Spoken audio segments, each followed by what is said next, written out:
একদিকে গাজায় চলছে ইসরায়েলি বাহিনীর আগ্রাসন, অন্যদিকে দেশের কলেজ বিশ্ববিদ্যালয়ে ছড়িয়ে পড়ছে প্যালেস্টাইনপন্থী বিক্ষোভ। এরই মাঝে শান্তিপূর্ণ সংলাপের মাধ্যমে সমাধানের পথ বের করার চেষ্টা করছেন টেক্সাস ইউনিভার্সিটির একদল ইহুদি, প্যালেস্টাইনিয়ান মুসলিম এবং আরব শিক্ষার্থী। চলমান ইসরায়েল প্যালেস্টাইন সংঘাতের মধ্যে ভ্রাতৃত্ববোধের এক উল্লেখযোগ্য উদাহরণ হিসেবে কাজ করছে আতিদনা ইন্টারন্যাশনাল নামে শিক্ষার্থীদের একটি সংগঠন। আলোচনার মাধ্যমে ভবিষ্যৎ প্রজন্মের জন্য একটি বিভেদহীন ও ভ্রাতৃত্বপূর্ণ ইসরায়েল ও প্যালেস্টাইন রাষ্ট্র গঠনে আশাবাদী এই শিক্ষার্থীরা। ইহুদি, মুসলিম, প্যালেস্টিনিয়ান ও আরব শিক্ষার্থীদের সমন্বয়ে গঠিত সামাজিক সংগঠন আতিদনা ইন্টারন্যাশনাল। হিব্রু ও আরবি শব্দের সমন্বয়ে গঠিত আতিদনা, যার অর্থ আমাদের ভবিষ্যৎ। আরব, ইসরায়েলি, ইহুদি, প্যালেস্টিনিয়ান, মুসলিম সবাইকে নিয়ে একটি ভ্রাতৃত্বপূর্ণ সমাজ গড়ে তোলার প্রত্যয় নিয়ে টেক্সাস ইউনিভার্সিটিতে 2022 সালে প্রতিষ্ঠিত হয় আতিদনা। গাজায় চলমান সংঘাত ও দেশে বিদেশে ইহুদি বিদ্বেষের মধ্যেও শান্তিপূর্ণ সংলাপে বসেন আতিদনা ইন্টারন্যাশনালের সদস্যরা। এতে অংশ নেন সংগঠনের আরব, মুসলিম, প্যালেস্টিনিয়ান ও ইসরায়েল সহ অন্যান্য দেশের ইহুদি শিক্ষার্থীরা। একে একে তারা তুলে ধরেন গাজার মানবিক পরিস্থিতি ও চলমান সংকট নিরসনে নানা পরামর্শ। What we've seen in Gaza is unprecedented.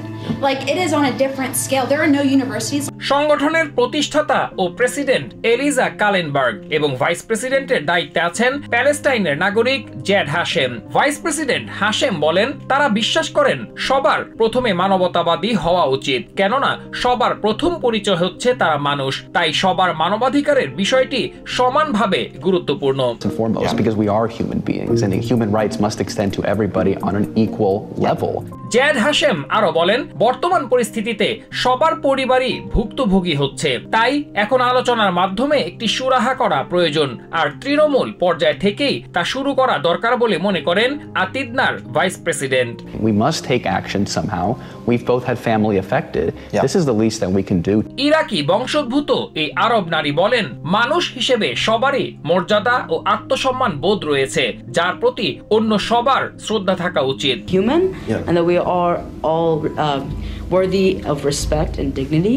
সংগঠনের প্রেসিডেন্ট এলিজা কালেনবার্গ বলেন, গত 7 অক্টোবরের পর বদলে যাওয়া পরিস্থিতি দেখে অনেকেই তাদের একসঙ্গে আলোচনার বিষয়ে শঙ্কার কথা বললেও সবকিছু উপেক্ষা করে তারা একসঙ্গে সংলাপ করছেন। এমনকি শিক্ষার্থী, শিক্ষক ছাড়াও সমাজের বিভিন্ন স্তরের অনেকেই তাদের সঙ্গে যোগ দিয়েছেন বলে জানান কালেনবার্গ। For UT students to see Israeli students, Palestinian students, professors.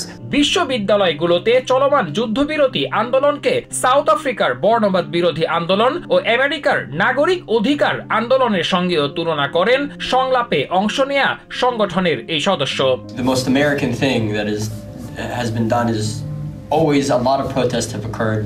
চলমান যুদ্ধে এক পক্ষ জিতলে অন্যজনকে হারতে হবে, এটা তারা মেনে নিতে পারবেন কিনা, এমন প্রশ্নের জবাবে আতিদনা ইন্টারন্যাশনালের প্রেসিডেন্ট ও ভাইস প্রেসিডেন্ট জানান তারা সেভাবে বিষয়টি দেখেন না। কালেনবার্গের মতে, যে কোনো একজনের জয় মানেই অন্যজনের জয়, একজনের হার মানেই অন্যজনের পরাজয়। তাদের শেষ কথা পারস্পরিক সমঝোতা, অহিংসা ও পুনর্মিলন। I think if we win, we can win as a group. If I win, Jad wins. If Jad wins, I win. Vice president Hashem আশা করেন ভবিষ্যতে সবার পরিচয়ের মধ্যে ঐক্য, একে অন্যজনকে পরিবার মনে করা এবং কেউ কাউকে শত্রু না ভাবা, আর এমনটা করতে পারলেই একদিন অবশ্যই শান্তি আসবে বলে আশা করেন Hashem. Viewing each other as family and not as enemies, and through doing that we can have peace. It's going to happen one day. Masum Hasan, TVN 24 news desk. New York থেকে সম্প্রচারিত TVN 24 টেলিভিশন বিশ্বজুড়ে বাঙালির কণ্ঠস্বর।